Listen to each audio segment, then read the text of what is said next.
కర్నూలులో ఓ హోంగార్డ్ పై దాడి చేసి చితకబాదిన ఇద్దరు కానిస్టేబుళ్లపై సస్పెన్షన్ వేటు పడింది. డ్యూటీలో ఉన్న హోంగార్డ్ పై పిడిగుద్దులు కురిపించిన ఇద్దరు కానిస్టేబుళ్ల వ్యవహారం కలకలం రేపింది. కర్నూలులోని రాజ్ విహార్ సర్కిల్లో ఈ ఘటన జరిగింది. ట్రాఫిక్ లో విధులు నిర్వహిస్తున్న హోంగార్డ్ పై స్పెషల్ పార్టీ కానిస్టేబుల్ దాడి చేయడం కలకలం రేపింది. కర్నూలులోని రాజ్ విహార్ సర్కిల్లో రెడ్ సిగ్నల్ పడినా ముందుకు వెళ్లారు స్పెషల్ పార్టీ కానిస్టేబుల్ మనోజ్, అతని తమ్ముడు మణికుమార్. దీంతో అక్కడే విధులు నిర్వహిస్తున్న హోంగార్డ్ హుసేన్ వారిని అడ్డుకున్నారు. ట్రాఫిక్ నిబంధనలు పాటించాలని సూచించాడు. దీంతో యూనిఫామ్లో ఉన్న మమ్మల్నే అడ్డుకుంటావా అంటూ హుసేన్ పై దాడి చేసి గాయపరిచారు మనోజ్, మణికుమార్. హుసేన్ కు ట్రాఫిక్ కానిస్టేబుళ్లు మద్దతుగా నిలవడంతో ఈ ఘటన ఉద్రిక్తతకు దారితీసింది. ఈ దాడికి సంబంధించిన దృశ్యాలు ప్రస్తుతం వాట్సాప్ లో వైరల్ గా మారాయి. దీంతో ఈ దాడిపై హోంగార్డ్ అసోసియేషన్ నేతలు కర్నూలులోని 2వ పట్టణ పోలీస్ స్టేషన్లో ఫిర్యాదు చేశారు. అటు ట్రాఫిక్ పోలీసులు ఈ ఘటనపై ఆగ్రహం వ్యక్తం చేస్తున్నారు. హోంగార్డ్ హుసేన్ పై దాడికి పాల్పడిన కానిస్టేబుళ్లు మనోజ్ కుమార్, మణికుమార్లను సస్పెండ్ చేసినట్లు చెప్పారు కర్నూలు జిల్లా ఎస్పీ రవికృష్ణ.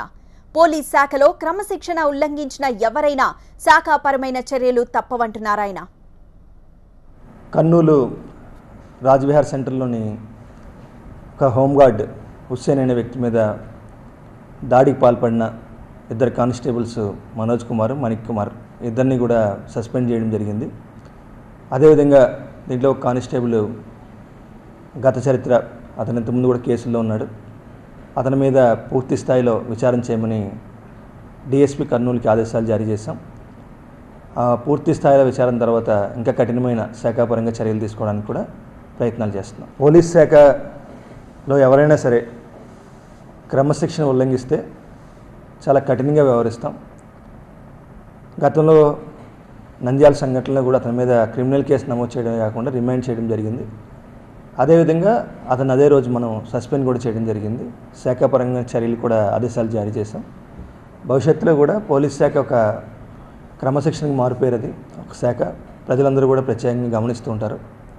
అటువంటి శాఖలో ప్రజల పట్ల కానీ తోటి ఉద్యోగుల పట్ల కానీ ఎవరైనా అనుచితంగా క్రమశిక్షణ లేకుండా ప్రవర్తిస్తే శాఖాపరంగా చాలా కఠినంగా చర్యలు తీసుకుంటారు.